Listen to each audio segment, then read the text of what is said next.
Hai sahabat Kompas.com, konferensi tingkat tinggi Group of 20 atau KTT G20 akhirnya kembali digelar pada Selasa 15 November 2022. Namun begitu, KTT G20 pada tahun ini sangat spesial, sebab Indonesia didapuk menjadi tuan rumah dalam acara yang berlangsung setahun sekali itu.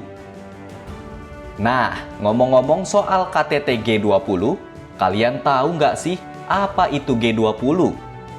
Sesuai namanya, G20 atau Group of 20 adalah forum utama kerjasama ekonomi internasional yang beranggotakan negara-negara dengan perekonomian besar di dunia. G20 ini terdiri dari 19 negara dan 1 lembaga Uni Eropa. Selain itu, forum yang didirikan pada 1999 tersebut juga memiliki posisi yang cukup strategis. Karena secara kolektif, negara-negara G20 ini merepresentasikan 60% populasi bumi, 75% perdagangan global, dan 80% PDB dunia.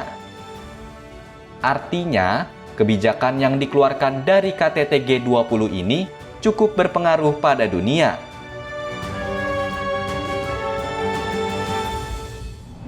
Masih soal KTT G20, sebenarnya ada 2 jalur pembahasan dalam forum G20. Pembahasan yang pertama adalah Finance Track yang membahas isu ekonomi dan keuangan negara-negara G20 dan permasalahan yang dihadapi dunia saat ini. Sementara jalur kedua dinamakan Sherpa atau Sherpa Track yang membahas isu-isu non-ekonomi dan keuangan, yakni seperti isu pendidikan, lingkungan, isu kesetaraan gender, dan lainnya. Oh iya, untuk kalian tahu nih, Indonesia adalah satu-satunya negara di kawasan Asia Tenggara yang tergabung dengan G20 loh. Ini artinya Indonesia tentunya memiliki sederet kiprah saat menjadi anggota G20. Apa saja itu? Yang pertama yakni mendukung negara-negara berkembang untuk mengamankan anggaran nasional dalam krisis likuiditas. Kemudian yang kedua adalah mendukung konektivitas melalui kerjasama dan pertukaran pengetahuan.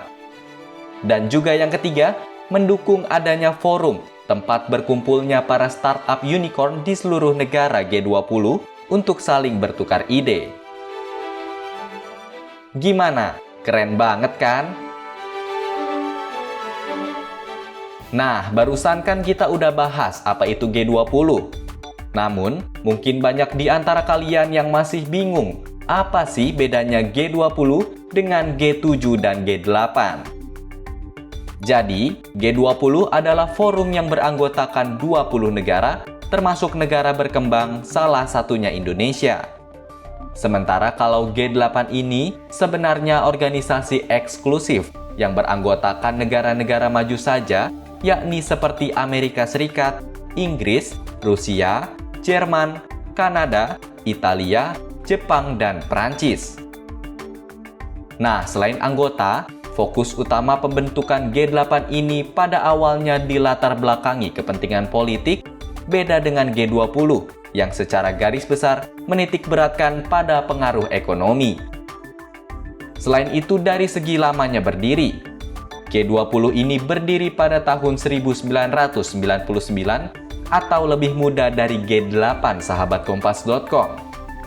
Tapi saat ini, G8 sudah berubah nama menjadi G7 sejak Rusia keluar dari forum karena adanya konflik dengan Ukraina soal Crimea pada tahun 2014.